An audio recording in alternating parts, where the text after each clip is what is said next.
ప్రత్యేకించి ఇక్కడికి కాలేజీ పిల్లలు వచ్చిండ్రు. ఫీజు రీఎంబర్స్మెంట్ రాక మాకు ఇబ్బంది అవుతుందని ప్రత్యక్షంగా చెప్పడానికి ఇక్కడి వరకు రావడం జరిగింది. మరి మీ అందరికీ తెలుసు, ఇదివరకు నేను కౌన్సిల్లో గట్టిగా ప్రభుత్వాన్ని నిలదీస్తే ఆనాడు గౌరవ ముఖ్యమంత్రి రేవంత్ రెడ్డి గారు కౌన్సిల్లో మాట ఇచ్చిండ్రు. 2025 సంవత్సరంలో ప్రతి నెల ఖచ్చితంగా పాత బకాయిలు కొత్త బకాయిలు అన్ని కలిపి ఫీజు రీఎంబర్స్మెంట్ చెల్లిస్తామని మాట ఇచ్చిండ్రు.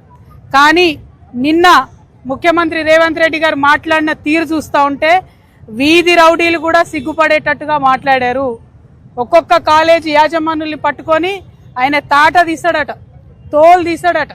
ఎందుకోసం తోలు తీస్తారు రేవంత్ రెడ్డి గారు?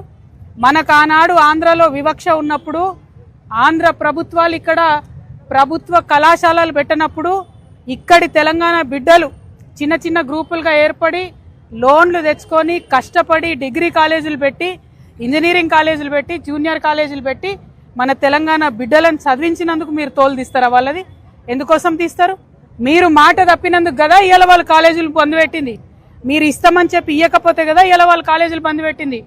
కాలేజీ యజమానులకు మేము కూడా అప్పీల్ చేసినాం, మీరు సింబాలిక్గా 1-2 డేస్ బంద్ చేయండి, పిల్లల చదువులు ఎఫెక్ట్ పడకుండా చేయండి, మీ తరఫున కొట్లాడతామని మేము కూడా అప్పీల్ చేసినాం.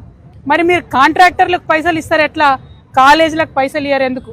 అవి పక్కన పెట్టుకొని మీ తప్పులు పక్కన పెట్టి మీ తప్పులు దాచిపెట్టి కాలేజీ వాళ్ళ మీద మీరు నిన్న చేసినటువంటి వీరంగం అన్నది తప్పు. దీన్ని మేము తీవ్రంగా ఖండిస్తూ ఉన్నాం. మీరు క్షమాపణ చెప్పాలి. మిమ్మల్ని 1800 నుంచి 2000 కాలేజీలు బంద్ పెట్టిరండి. మీరు నిన్న 2-3 పేర్లు చెప్పారు. ఏమన్నారు? 2-3 పేర్లు చెప్పి వీళ్ళు మమ్మల్ని ఈ పర్మిషన్ అడిగినారు, ఆ పర్మిషన్ ఇయ్యను, నేను ఇయ్యను అంటున్నారు. ఇయ్యకండి. 10 మంది మిమ్మల్ని పర్మిషన్ అడిగిన వాళ్ళని పక్కన పెట్టండి. మిగతా 100లాది కాలేజీలు ఏం చేసినాయి మిమ్మల్ని? మిగతా 100లాది కాలేజీలో చదువుతున్న పిల్లలు ఏమైపోవాలా? వాళ్ళ భవిష్యత్ ఏమైపోవాలా? అది ఆలోచించమని నేను ప్రభుత్వాన్ని డిమాండ్ చేస్తా ఉన్నాను. ఖచ్చితంగా కాలేజీ యాజమాన్యాల పక్షాన మేము నిలబడతాం. ఎందుకోసం అంటే ఎప్పుడైతే తెలంగాణలో ప్రభుత్వ కాలేజీలు లేవో, మన తెలంగాణ మనకు కానటువంటి సందర్భంలో కూడా వాళ్ళు తెలంగాణ ప్రజల పక్షాన్ని నిలబడ్డారు. ఇవాళ ఫీ రీఎంబర్స్మెంట్ అంటే పేద పిల్లల కోసమే, వేరే వాళ్ళ కోసం కాదు. మీరు మాట తప్పి యజమానులను అట్లా మాట్లాడడం చాలా చాలా దారుణం. మేము దాన్ని తీవ్రంగా ఖండిస్తున్నాం. ఎట్ ద సేమ్ టైం నిన్న మీరు డబ్బులు ఇచ్చిన వెంటనే వాళ్ళు మళ్ళీ కాలేజీలు మొదలుపెట్టారు. మేము కాలేజీ యాజమాన్యాలను కూడా రిక్వెస్ట్ చేస్తూ ఉన్నాం, ఏదైతే టైం పోయిందో పిల్లలకు సరిగ్గా దయచేసి చదువు చెప్పండి, పిల్లల మీద వివక్ష చూపించకండి.